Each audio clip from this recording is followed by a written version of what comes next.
Bharatiya Janata party जिसकी सरकार दिल्ली में है, एक एक सरकारें जो चुनी हुई उनको परेशान कर रही है। चाहे वो आपकी सरकार हो और चाहे आपके बीआरएस की पार्टी की सरकार हो, जो सहयोग और जो मदद और जो लोकतंत्र में सम्मान मिलना चाहिए वो सरकार सम्मान नहीं दे पा रही है।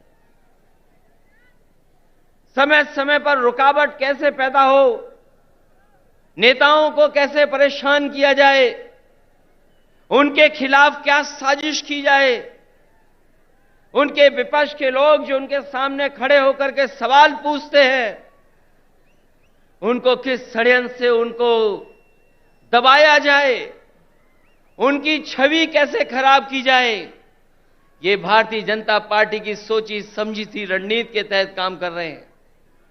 जो संस्थाएं हमें न्याय देना चाहती हैं, जहां से हम न्याय के लिए पुकार सकते हैं, उन संस्थाओं को भी दबाव बनाने का काम अगर कोई कर रहा है तो भारतीय जनता पार्टी कर रही है। जहां तक मैं देख सकता हूं, मुझे लोग ही लोग दिखाई दे रहे हैं, सर दिखाई दे रहे हैं। मैं अगर बाईं तरफ देखता हूं, मुझे लोग ही लोग दिखाई दे रहे हैं, सर दिख रहे हैं।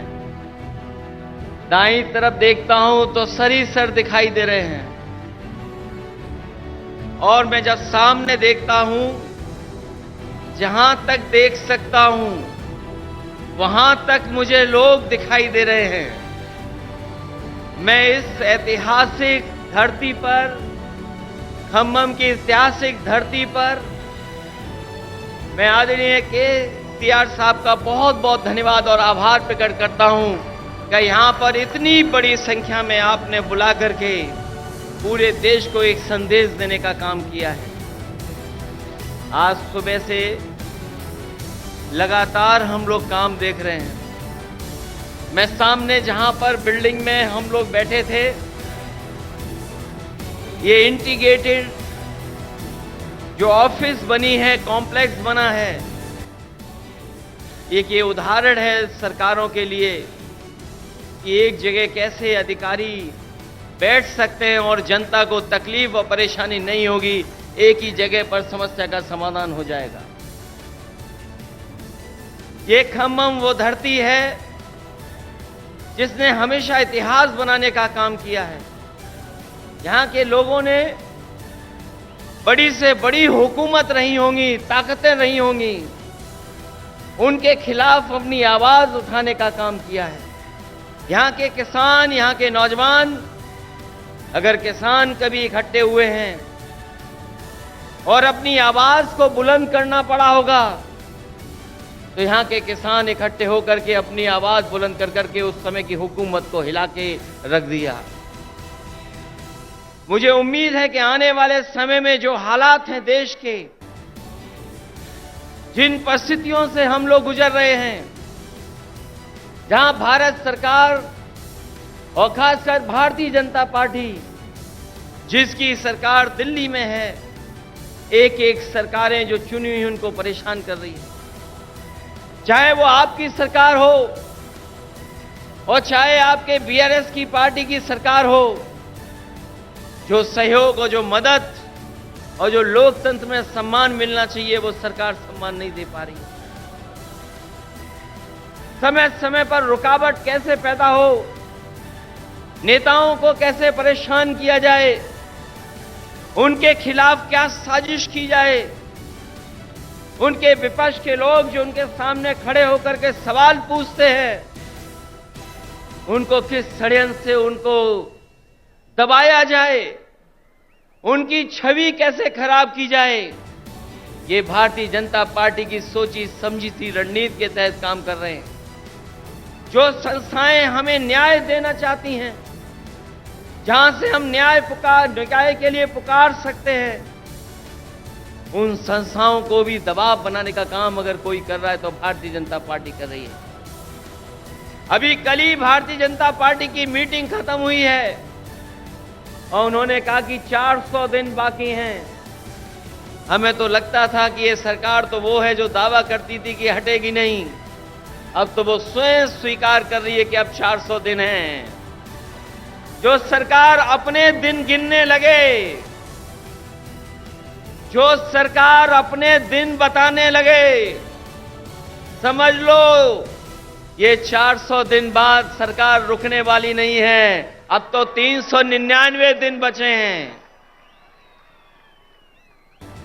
और जैसा कि भारतीय जनता पार्टी का समय समय पर जो बुनियादी मुद्दे हैं कि महंगाई कैसे कम हो, बेरोजगारी कैसे कम हो, हमारे लोग जो भारत छोड़ करके चले जा रहे हैं, कुछ लोग तो अपनी खुशहाली के लिए जा रहे हैं, लेकिन बड़ी संख्या में लाखों लोग ऐसे हैं जो धन दौलत उनके पास है, वो इस देश में रहना नहीं चाहते, क्योंकि ये सरकार उनको रहना नहीं देना चाहती। इनके पास बुनियादी ठोस मुद्दे जो किसान की जरूरत के वो नहीं पूरे कर रहे हैं। आपको सबको याद होगा, यही बीजेपी के लोगों ने कहा कि हम किसानों की आय 2022 तक दोगुनी कर देंगे, किसान की आमदनी दुगनी हो जाएगी। हालांकि 2023 शुरू हो गया है, लेकिन मुझे तो ये लगता है किसान की तकलीफ और परेशानी को देख करके इन भारतीय जनता पार्टी के लोगों का 2022 अभी खत्म नहीं होगा, इनका 22 खत्म नहीं होगा। 23 आ गया, 24 आ जाएगा, लेकिन भारतीय जनता पार्टी ने जो वादा किया था कि 22 तक हम किसानों की आय दोगुनी कर देंगे, वो अभी दोगुनी नहीं हुई है। हमारा किसान तकलीफ और परेशानी में है,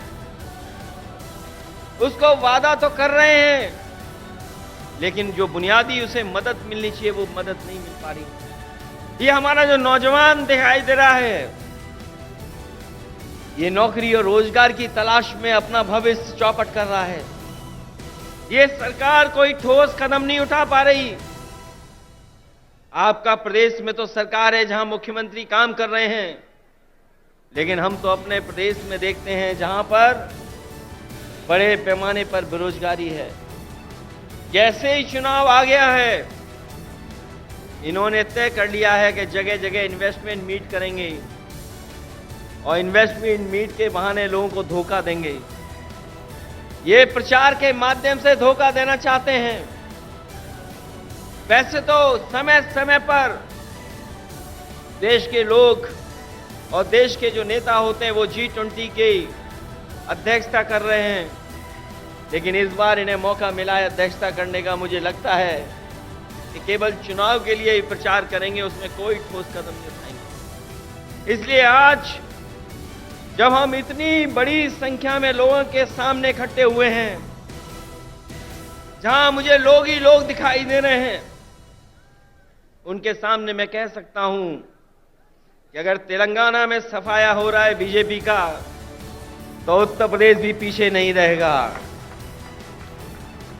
आप अपने प्रदेश से हटाइए, यूपी से हम लोग मिलकर के उनको हटाने का काम करेंगे।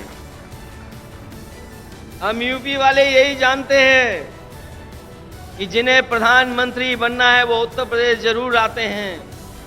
इसीलिए आपने देखा होगा गुजरात से उत्तर प्रदेश आए। अगर गुजरात से प्रधानमंत्री बन सकते होते तो शायद गुजरात वो नहीं छोड़ते, लेकिन उत्तर प्रदेश के साथ जो धोखा हुआ है उसकी आप कल्पना नहीं कर सकते। मां गंगा हमारी पूजा का, हमारी आस्था का, हमारी संस्कृति की स्थान है। एक पानी का जहाज चला करके, विलासिता का जहाज चला करके न जाने क्या सपने दिखा रही है सरकार। और जिस मां गंगा को साफ हो जाना चाहिए था, मां गंगा वैसी की वैसी है, नदी साफ नहीं है, नदी को साफ नहीं कर पाए। मुझे खुशी है इस बात की कि जब मैं मुख्यमंत्री था उस समय आपके मुख्यमंत्री जी ने एक फैसला लिया था कि यहां पर किसानों के खेत तक और घरों में, यहां पर किसानों के खेत तक और घरों में पानी पीने का कैसे इंतजाम किया जाए। वो जो इंटीग्रेटेड इरिगेशन सिस्टम का आपने शुरुआत की, मैं आपको बधाई देता हूं और जनता को भी बधाई देता हूं, उनका धन्यवाद देता हूं कि आपके प्रदेश से शुरू हुई योजना, जहां पर खेत को पानी, घर में पानी का इंतजाम किया, वही तो भारत सरकार नकल कर रही है। जो आज भारत सरकार नकल कर रही है वो कहीं ना कहीं आपकी देन है।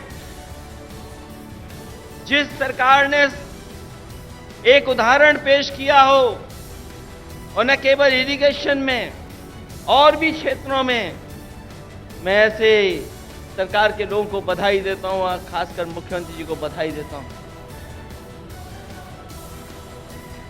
जहां इतना विकास हो रहा हो, वहीं भारतीय जनता पार्टी के लोग देश को पीछे ले जाना चाहते हैं। उनके मुद्दे, उनके फैसले हमें और आपको पीछे ले जा रहे हैं। इसलिए आज जरूरत है प्रोग्रेसिव नेताओं की, प्रोग्रेसिव सरकारों की।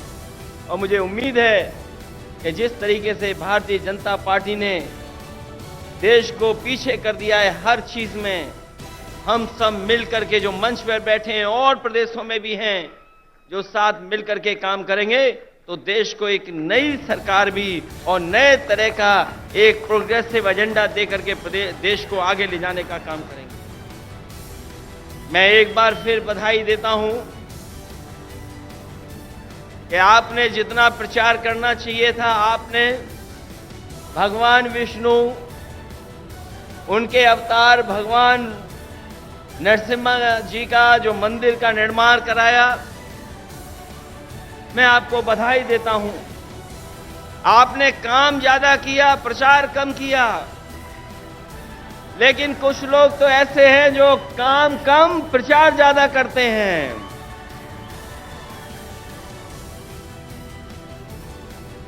इसलिए अभी अभी हम लोगों ने त्योहार भी मनाया है।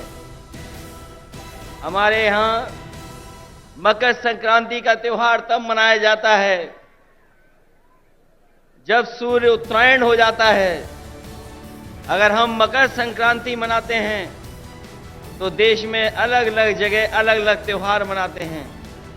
अगर सूर्य उत्तरायण हुआ है तो राजनीति दक्षिणायन चली गई है, और उत्तरायण से अगर कोई चीज शुरू हुई है और अगर दक्षिणायन राजनीति शुरू कर रहा है तो मुझे उम्मीद है कि आने वाले समय में बदलाव देश में आएगा और देश में एक नई सरकार होगी। ये भारतीय जनता पार्टी के लोग नहीं रहेंगे, क्योंकि इनके पास भ्रम और जाल फैलाने के अलावा कोई रास्ता नहीं है। ये समय समय पर भ्रम फैलाते हैं, समय समय पर जाल फेंकते हैं। ये भारतीय जनता पार्टी भ्रम जाल पार्टी है, इससे सावधान रहना। हम लोग तो सावधान कर ही रहे हैं, लेकिन आप लोग भी सावधान करना, जिससे देश में एक नया परिवर्तन आए। मैं इन्हीं शब्दों के साथ आप सबका बहुत बहुत स्वागत करता हूं, बधाई देता हूं इस ऐतिहासिक धरती पर जो ऐतिहासिक जनसभा हुई है उसके लिए बहुत बहुत बधाई। और यहां पर जितने भी दूसरे दलों के नेता हैं, मैं उन सब का स्वागत करता हूं। और एक बार फिर आपके मुख्यमंत्री केसीआर राव साहब का बहुत बहुत स्वागत और बहुत बहुत धन्यवाद और बहुत बहुत बधाई। हम सबको यहां पर इकट्ठा करने के लिए और लाने के लिए बहुत बहुत धन्यवाद आपका।